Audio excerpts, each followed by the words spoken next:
Okay, the very first thing I'd like to do when talking about things like violin plots or dispersion is I'd like to actually show one and then go through it from an accessibility perspective first, because I don't think everybody's necessarily used box plots or violin plots. So let me ask that in Slack first. How many people, just by yes or no in Slack, how many people have used box plots before?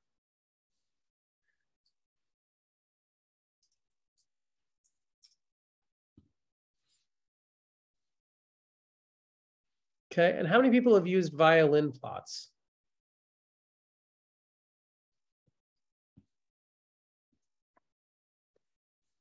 Okay. So let's go through box plots first. So I'm going to share a screen, and I'm going to do it with the screen reader on too, for good reason. So I'll try to mute it appropriately. You know, we all know the complexity. Oops. Wait a minute. What did I share? What did I just share?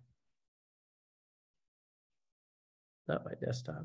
Did I share my desktop? I might have. That's all right. That's what I wanted to share. Okay. Let's see here. Okay, so now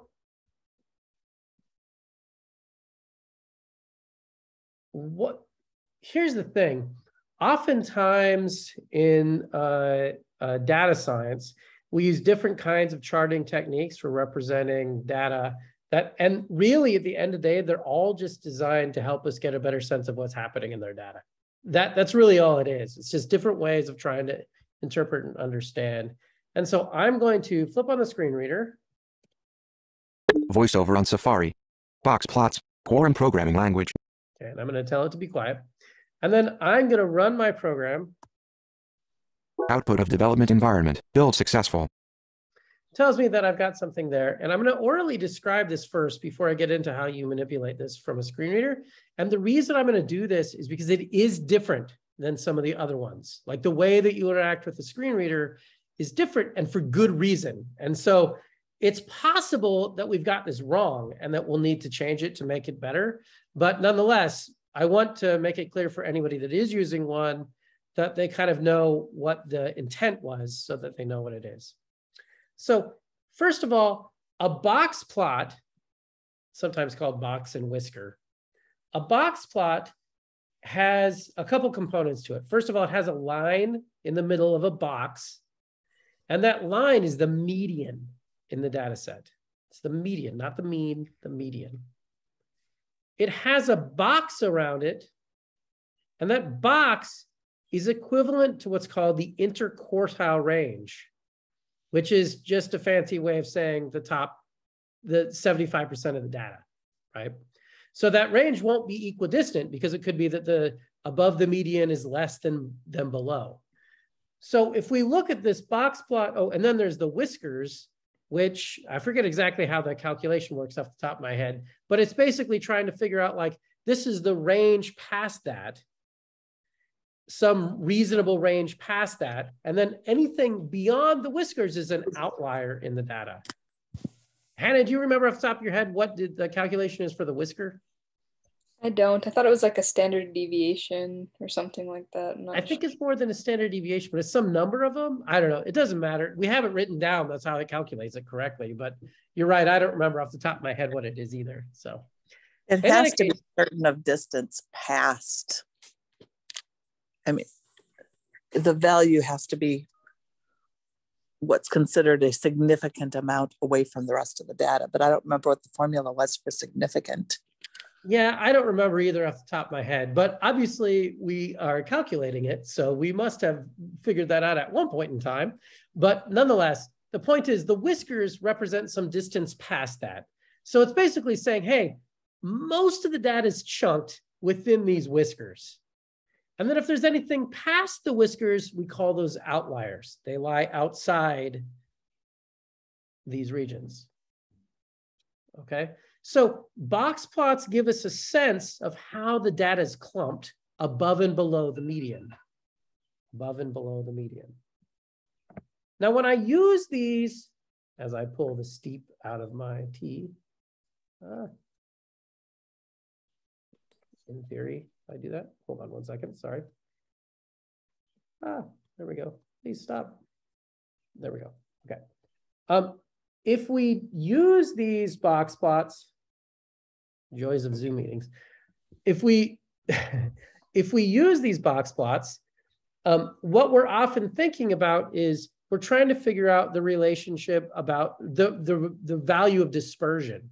And so they give us kind of a crude way of understanding that. In the case of the box plot, Tiffany McCulloch has joined the meeting. Zoom self voices. Sorry about that. When you have voiceover on, it's very silly. And it double speaks. If you have the box plot on the right of the screen, I'll get to the screen reader manipulation in just a second. There's two of them on the screen. And the one on the left shows that the median has the interquartile range above the median is a little bit less than the part below the median, right? And then the whiskers, they don't look exactly equidistant, but they don't look that far off from each other. And there's no outliers that in this particular data set. Now, if I tab over there, Enter game button. You are currently on a button. as usual, it says enter game button because the particular application I've made by default in Quorum is called game. Ironically enough, if you change the name of your application in your own code, you can change that button to say whatever you want it to say. But by Sam default, Shaw has joined the meeting. To click this button, press Control Option. Sam Shaw has joined the meeting. If I then press the arrows, Main, enter game button. oops, Enter Oh. new line. You are Ah. currently on a button. To click this new line, enter game button. Game web dialog box plot with 2 plots. Use the arrow keys to navigate chart information and tab to access the chart content. Web application. okay, box plots with 2 plots. I should probably say 2 boxes, but never mind that. If I then use the arrow keys, I can go around just like I did before. Box plot with 2 plots. Use the arrow keys to navigate chart information and tab to access the chart content. So it gives you a summary, but there's a box plot with 2 plots. Y-axis shows total and ranges from 150 to 185. So the y-axis tells you the range. Oh, and Hannah, can you mark down that between the word axis and shows, there's a missing space in the screen reader rendering? Yeah, I'll put it down. Thank you. Legend has values male height in cm and female height in centimeters. Web application. You are currently on a web application. It's funny, cm and centimeters. Yeah, I just noticed that too. That's really funny. And that's actually a value we gave to it in the code example. So it's funny that VoiceOver does it that way. If I press tab and go to the chart. Chart area with 2 box plots. To navigate the chart, press enter to move into the list of plots or shift tab to return to chart information. Web app. So the keys are still reverse or dot. So tab and shift tab, enter and shift enter. We press enter to go in. Chart area with 2 box plots. To navigate the chart, press enter to move into the list of plots or shift tab to return to chart information. Web application. Female height in cm plot 160.62, box from 158.19 to 163.92, whiskers from 150.91 to 170.36, 2 of 2 plots. Web application. So what we attempt to do in the box plot is give you information. So I'm going to let you listen to that cue again. Male height in cm plot 173.53, box from 169.41 to 176.59, whiskers from 160.13 to 183.78, 1 of 2 plots. To navigate the list of plots, use the arrow keys to move between plots in list order. Use page up down to move between plots by median value order. Use shift plus enter to return to the plot group list. Web app. So that's a lot to digest, right? So what we attempt to do is in the box plots is give you some overview information, but then you can drill in. And this is different than the bar charts because it's just a bar and there's not much to drill into. So if I press enter again. Minimum 160.13 to navigate the list of plot summary items. Use the arrow keys to move between plot summary items in list order. Use shift. So I'm going to cut it off in the middle of some of these because they can be kind of long. In the system right now, the arrow is on the very bottommost whisker. And it tells me that the bottommost whisker has a value of 160.13, saying this as minimum 160.13. That's what it says. If I then press the arrows. Interquartile range 7.18000000000007. Web application. You are current. Okay, so maybe that was a few too many digits, but the interquartile range, it now told you what that range is. So let me listen again. Minimum interquartile range 7.18000000000007. Web application. So it says 7.18, although that, oh yeah, that does look right. So on the screen, that does visually match with what the chart says. Although, Hannah, if you can mark down that we should trim that value a smidge. You got it. Yep. I'm sure you noticed that as much as I did. If I then continue with the arrows. First quartile 169.41. Web application. It tells me the value of the first quartile. Median 173.53. Web application. The value of the median. Third quartile 176.59. Web application. Or the value of the third quartile. Maximum 183.78. Web application. So the point is, when you drill down into the box plots, it's providing you a way to navigate that information. This is actually a very commonly used chart in scholarship and academia, especially, but all over the place. And so being able to drill down like this can provide you quite a bit of information about what is going on in your data. In this particular case, the way that people use these is often to very quickly summarize how much dispersion there is in the data. Because if that interquartile range is really big, then that means that your data is kind of all over the place. And if it's really constrained, it means that the data all has a focus point right around one particular spot. Have you been using just one arrow, or which arrow keys specifically, please? I've been using just the right arrow, but right and up are mapped to the same, and left and down are mapped to the same. Okay, thank you. Yeah, and we did that because you could hypothetically do it in a couple different ways, but we just thought that like having them be reverses of each other felt intuitive. But if you disagree, that's okay to say so, because this is all kind of brand new, right? So, okay, so if I go back up, I'm going to do Shift Enter. I get back up to the application. Chart area with 2 box plots. To navigate the chart, press Enter to move into the list of plots, or Shift Tab to return to chart information. So broadly speaking, when you move between these two values, you can then navigate them and get different information from them to try to suss out what's going on in your data. So that provides us a mechanism by which we can start to explore. So it's a lot easier than like just reading the whole spreadsheet, which is bloody impossible for very large sheets. So, okay, I'm going to turn off the screen reader. Voiceover off. Okay, any questions so far? Okay, so now we're going to go back to our spreadsheet of Quorum Studio. I mean, our insurance thing. And let's just render the same stuff, but instead of the regression, let's just do it as box plots. Then we'll do the same thing with Violin Plots. Okay, so I'm going to do first, let's do BMI. And instead of scatter plot, I'm going to say frame box plot. And I'm going to, when I get to this particular value that says I don't know what it is, I'm still going to right click, and it's going to say add use for libraries.interface.controls.charts.boxplot, which I will select. Now, if I have this other use statement here, use libraries.interface.controls.charts.scatterplot, you can leave that there. It doesn't make any difference. You can remove it if you want to, but it doesn't change the speed of your program. It doesn't impact anything. It doesn't change how fast it compiles, nothing like that. I mean, not really, not substantively. Okay.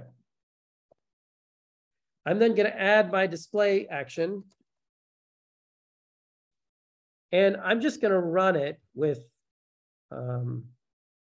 actually, I'm just going to leave it as add selected columns as BMI. I'm going to run it that way first.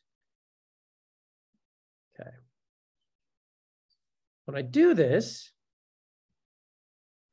I've pulled up a plot, and it says BMI box plot.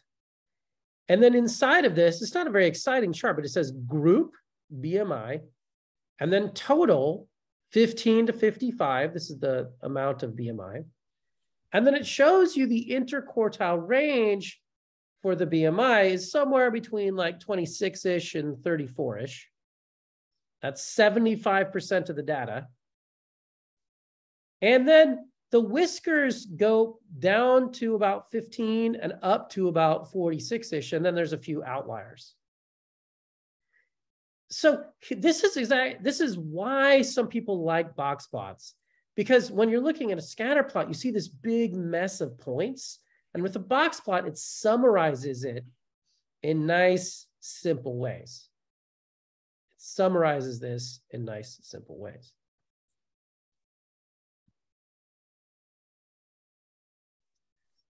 Now, the interesting thing is we can then take this and we can explore it, the various factors that are involved, just by adding different ideas. So first, let's just explore. Let's add some extra columns.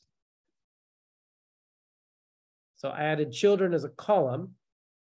And when I do that, the chart that I get actually assumes no relationship between the two. It's really just adding an extra box plot. The number of children looks like it's low, and the BMI is higher. But this is misleading because, of course, these should not be on the same scale, right? Like, that's not fair at all. But that's my point. It's very easy to make an accidentally misleading chart by just tossing them in as a selected column. But I can explore my data by now adding them as a factor. And so we'll see now the difference between using these as scatter plots and using them as, I pressed the wrong button, as factors. So I'm going to change, I'm going to remove children from a column, and I'm going to add it to a factor. And I'm going to run it. I'm going to show you what that does. Okay. And let's spend a little bit of time exploring this. So in this particular example, I think it highlights in a much easier to digest form why there wasn't a strong relationship that we were observing when we were looking at it through scatter plots. And even from a screen reader perspective, this particular chart is a heck of a lot easier to traverse because I press tab, I press enter, and I have the screen reader off. But then all of a sudden I can go through, there's only 5 different children values, and I can go in and traverse them all very easily as opposed to traversing hundreds and hundreds or thousands and thousands of points. So all of a sudden I can get a much better summary of my data very quickly, visually, and at the same time accessibly. Okay, so visually, we now observe that there's 6 box plots, and 2 children has a slightly higher median, and all the rest of them are really right around 30-ish. 4 is a little bit lower, and 5 is a little bit lower still. But generally speaking, you will also notice that in 5, 3, and 2, the whiskers are really wide. And you can get this information from the screen reader too. It'll tell you how wide they are. And so what that's telling us is that there's, just like we saw with the scatter plot, where there's points all over the place, in the box plot, these whiskers are really wide. And they're really wide because there's a lot of dispersion in our data. Okay. All right. So we've learned basically the same things that we did before, but what we found is that from an accessibility perspective, it's a little bit easier to navigate these.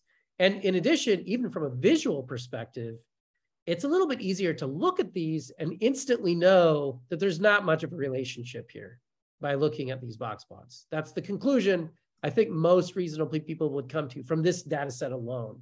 There might be something small. You can look at the outliers. There's some interesting things, but it's not, if there's a relationship, it's not much. Okay.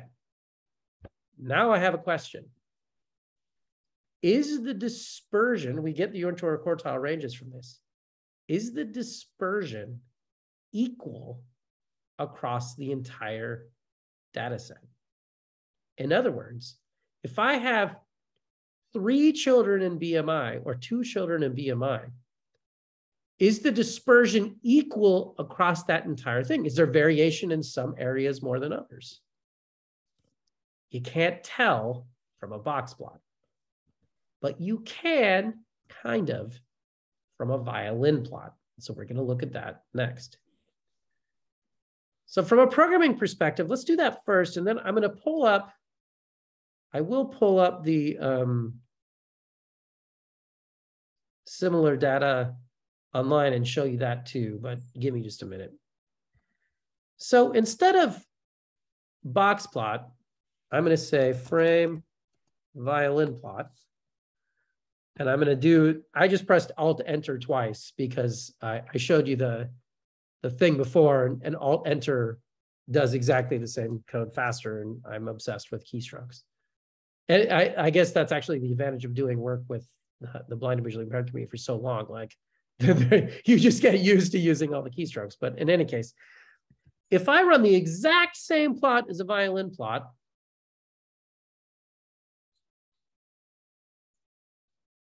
assuming it starts up for me. Oh, wait. There we go. All right, now I'm going to show you this one. And this is a little bit tricky.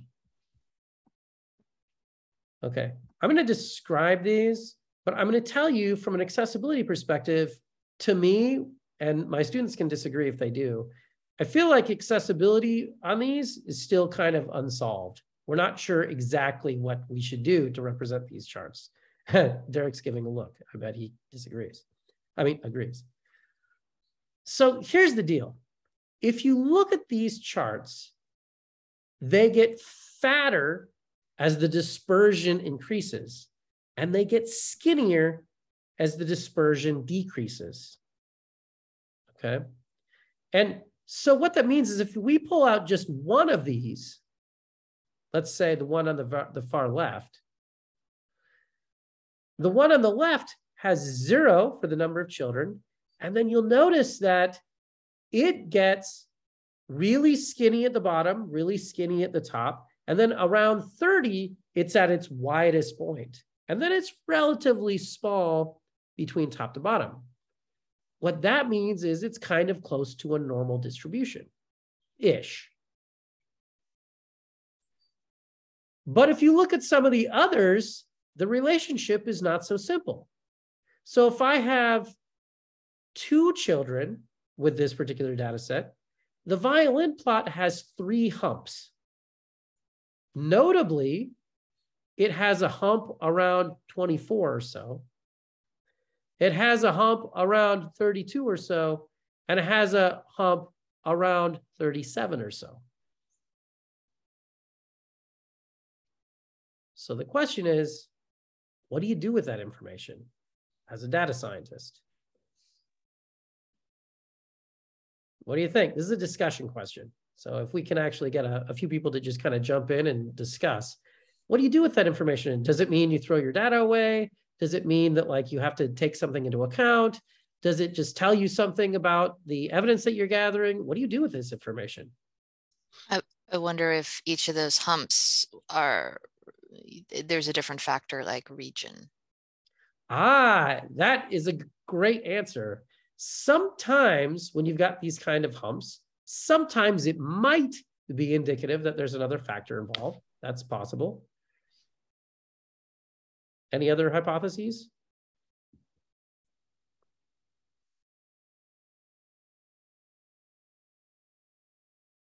Art, what do you think?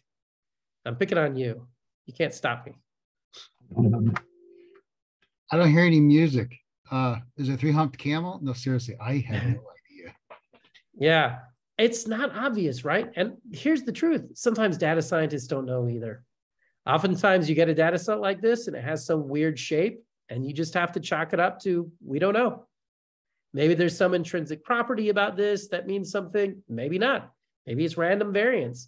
And the cool thing about science is that if you don't already know ahead of time, this is an opportunity to explore and hypothesize. This is what data science is all about, trying to figure stuff like this out, because you don't usually know the answer. You often are trying to figure out what the answer is. And of course, with this data set, which I don't even know if it's real, Who knows? I have no idea what it is. Okay, so let's stop again there for a second.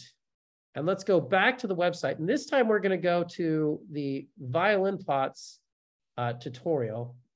And we're going to do the same exercise that we did a second ago, but we're going to look at with them with the screen reader. So let me pull that out again.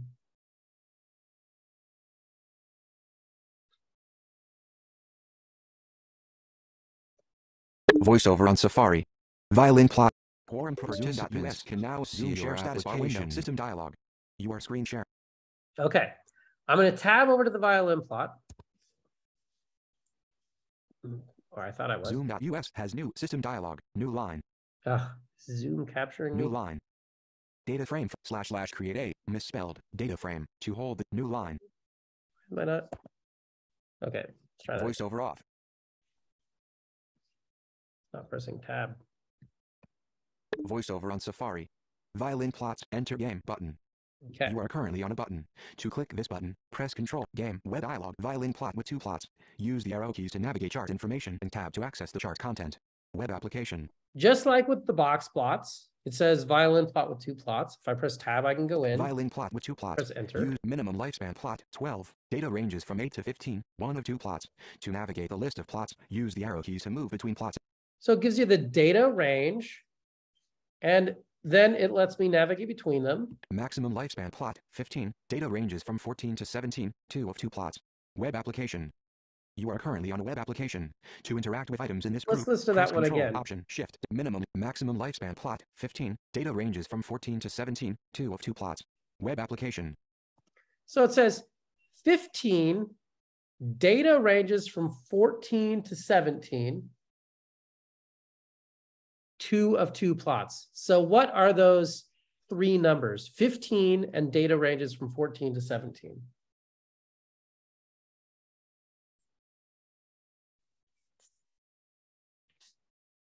Is 15 the wide part of the violin? Median. Well, let's listen to the other one. With the other one, there's 3 humps. So let's see what it does there. Minimum lifespan plot 12. Data ranges from 8 to 15. 1 of 2 plots. To navigate the list of plots, use the arrow. Is it the number? The mean. Is it the sample number? Or? I suspect, and Hannah's going to correct me, I suspect that the 12 is the median, like the box plot. Yeah, And that's right. 8 to 15, is that the Median. interquartile range? That should be the end of the little whisker lines. End of the whisker lines. Okay.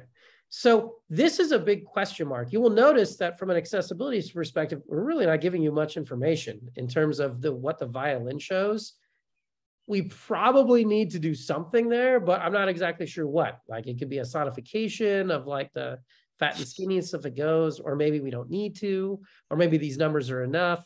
One of the challenges of designing accessibility software is sometimes you don't know what the answer is in terms of how it should be rendered, but that's the reality of data science. So like it's kind of using data science to explore data science, which is kind of funny. In other words, it gives you some information, apparently the height and bottom of the whiskers and the median, but it doesn't give you a good sense of the shape. To me, from an accessibility perspective, I find the box plots to be easier to use with the screen reader, and they're often way more common visually. I mean, sorry, in academic papers, but Violin Plots, there is some evidence that they give you a better sense of the dispersion, at least visually. So, you know, put that in your back pocket in terms of what you want to do with that information. Okay, so that's using Violin Plots from a screen reader. Tiffany McCulloch has joined the meeting. Using box plots from a screen reader. I'll turn that off. Voiceover off.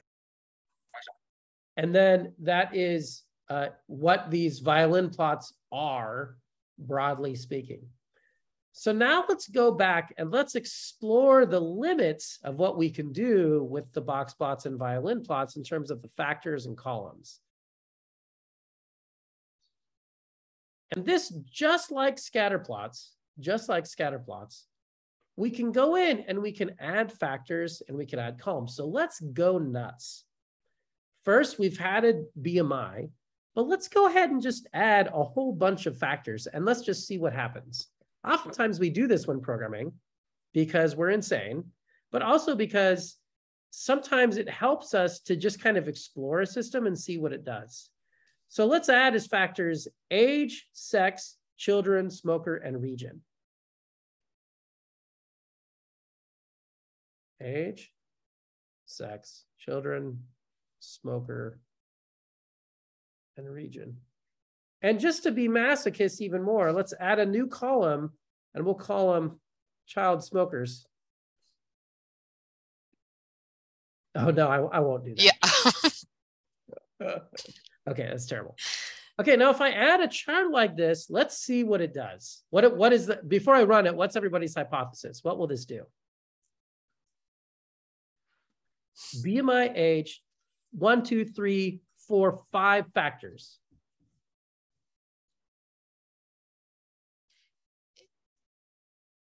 It will Guesses? add to the colored part. All I don't know. right, let's run it and see. You're going to have a lot of different charts, I think. Uh-oh, Violin Plot Creator does not support the number of column factors that were selected.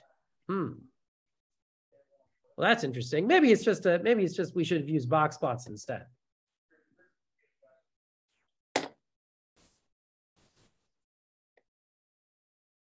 Well, we'll try with box plots. Uh-oh, it says box plot creator does not support the number of column factors that were selected. Do we need columns instead of factors? Let's try it. That will actually work, possibly-ish, maybe. I'm glad I solved the problem. But do we need a factor? Uh-oh, but now it says could not convert non-numerical column sex to a vector, which is a very helpful error message, I'm sure.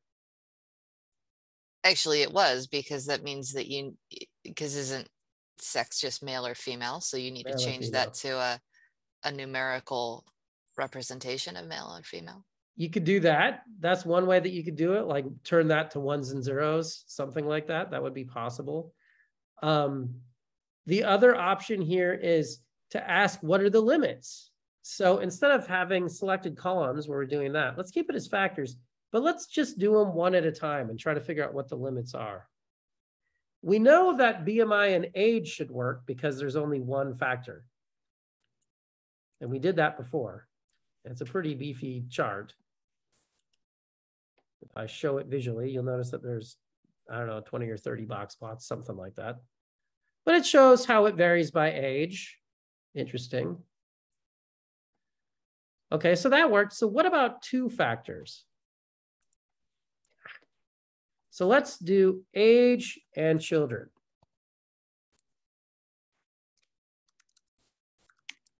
You'll love this chart. Okay, it's a very beautiful, very helpful chart.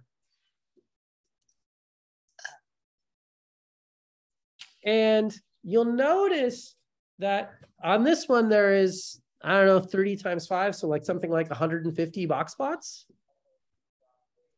150 or somewhere around there, box plots. And what this means, if you've got multiple factors, you're taking the combination. So you're taking every single age and then factoring it out with 0 children. You're taking every single age and factoring out with 1 child, every single age and factoring out with 2 childs. So this is great from a data exploration perspective, but let's look at what we do when we get to 3. Okay, I'm going to add smoker. If computer explodes, it's not our fault.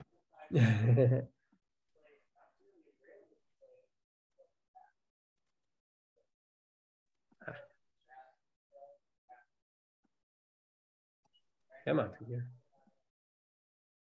All right, when you get to 3 factors, what we decided to do was to say, screw you, we're going home. Basically. And I forget why 2. What was the reasoning behind 2 exactly, Hannah? Do you remember? think we run out of ways to display it. We have the axes and then the colors, but then what? We don't have like a third axis anywhere. That's right. That's what it is. Because what do you do in terms of how you represent it? So it's in a way a visual artifact. There's nothing hypothetical. I mean, nothing theoretically why you actually, ironically, could do this with a screen reader potentially. But visually, it's just such a mess that we decided, let's not worry about it. Okay, but still, this can be useful for pulling out multiple factors at a time. So we could have sex and then smoker, for example, and we can define some pretty interesting charts.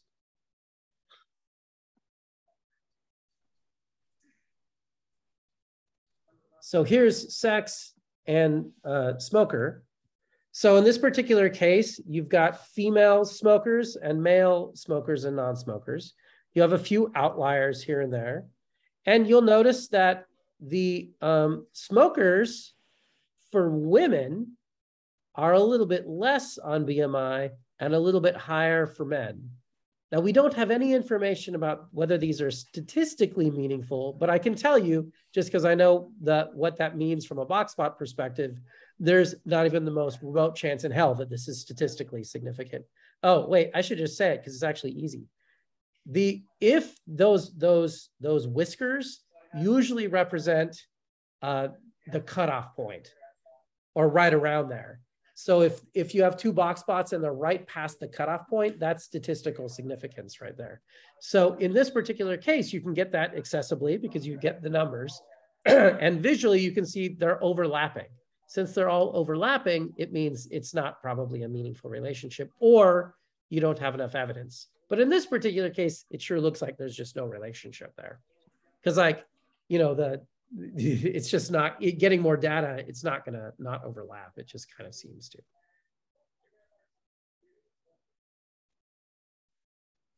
Okay. So let's do the exact same thing, but let's put it as violin plots. I'm just trying to give you the sense of them. Or actually, let's pick a different factor. How about child? We'll go back to child smokers because Leslie liked that example, right, Leslie? Yes. And this will be violin plots. And in this particular case, what you observe visually is that not all the plots are, equal. Some of them have multiple wide points. And some of them even have kind of hourglass style shapes. So it looks like smokers for people with 4 children. I mean, having 4 children would cause you to smoke for sure. But people that have 4 children that are also smokers have a weird hourglass shape. But we also have to remember that the sample size, which you don't get a good sense of from looking at this aggregated data, you do with a scatter plot, but not with this, is there's not much data here. So one of the downsides of violin plots and box plots broadly is that if you have a very small sample size, you can't really tell that visually. So you can't really tell that this isn't representing a whole lot of information, but it isn't. And so you just kind of have to know that from the charting types. Is the advantage of scatter plots over the this particular type of chart type in this particular case. The same with from an accessibility perspective. If you traverse to the violin plot at that particular point, it'll give you the medians and stuff like that, but it's not going to tell you, hey, this sample size is maybe too small. Maybe it should, but as of right now, they don't. And visually, you don't get that either. So you will notice that people with 5 children that are not smokers, how you could have 5 children and not smoke is beyond me. I don't smoke, but never mind. But there isn't any in this particular data set as far as I can tell. And so from that perspective, we have no information at all for the violin plot in that particular case. Although I do see a small little mark there. Not really sure what that is. That might mean there's only 1 point or 1. Oh, 1 point. Interesting. Huh. Anyway. The world's tiniest violin. Yeah, that's right. That's right.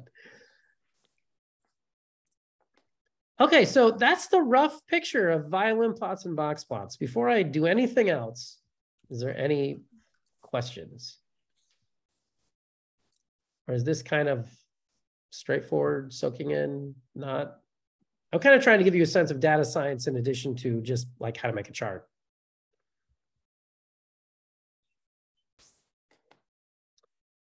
Okay.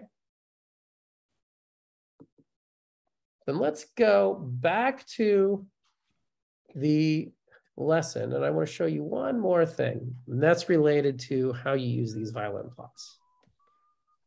Let's go back to Safari.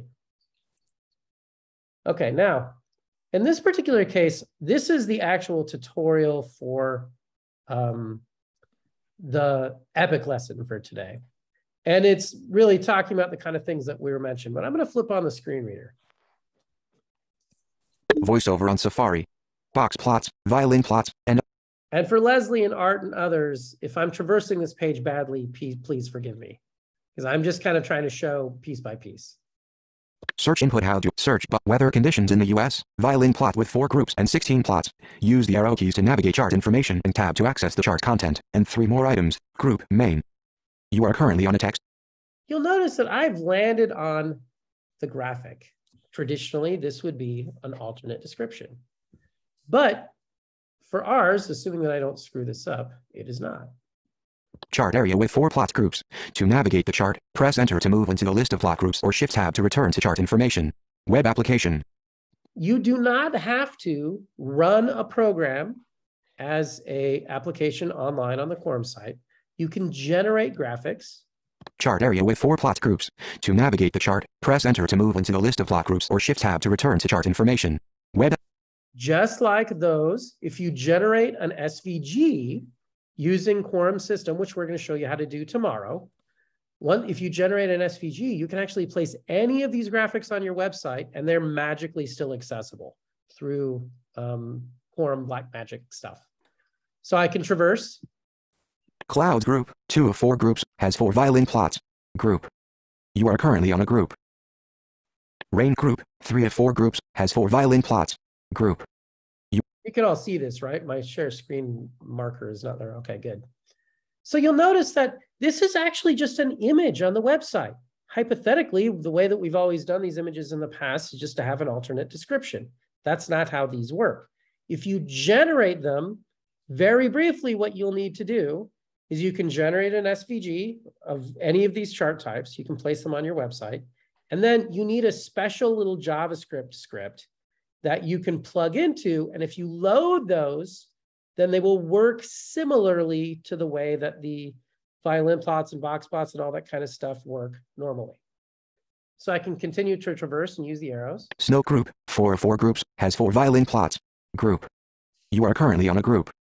Snow group, 4 of 4 groups, has 4 violin plots. Group. Snow low temperature plot, 25.11, data ranges from 5.65 to 27.39, 1 of 4.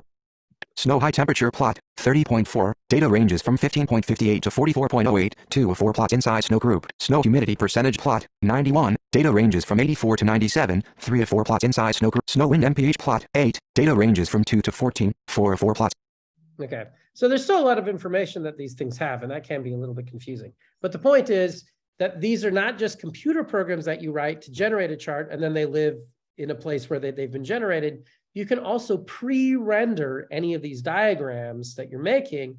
You can place them just as a normal file on your website in a special way. It's a little bit complicated, but you put them on your site in a special way. And if you do that, it retains the information about the chart so that you still have accessibility support when you're doing stuff. So if you want to put, like for Leslie, for example, if you have a chart on the EPIQ site, you just render them like as a normal chart. You slap on this JavaScript and you're done. That's it. There's nothing left to do. You can generate charts in any of these systems and then put them up, and you're good to go.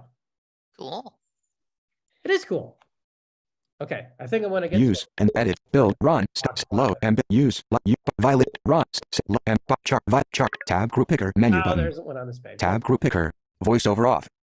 Okay, and so that is all I have to say about violin plots, box plots, and dispersion. Both box plots and violin plots give you information about dispersion. They basically tell you about how wide this data stuff is. Violin plots give you the additional information about kind of how it varies over time for particular pieces. Box plots really don't. But on the other hand, box plots kind of give you enough information most of the time for many needs. And violin plots don't quite yet have the perfect way to do it accessibly, because I don't know how to get all those humps in your head across the board. You can use them both as programs you've written, or you can generate these things called SVGs, or scalable vector graphics images, and those work all online in a browser or outside of it. Tomorrow, we'll talk about how to generate them, and then we'll also talk about doing regression stuff. So, okay. So I'm going to stop the recording there. William, if you can stop the recording there as well, please.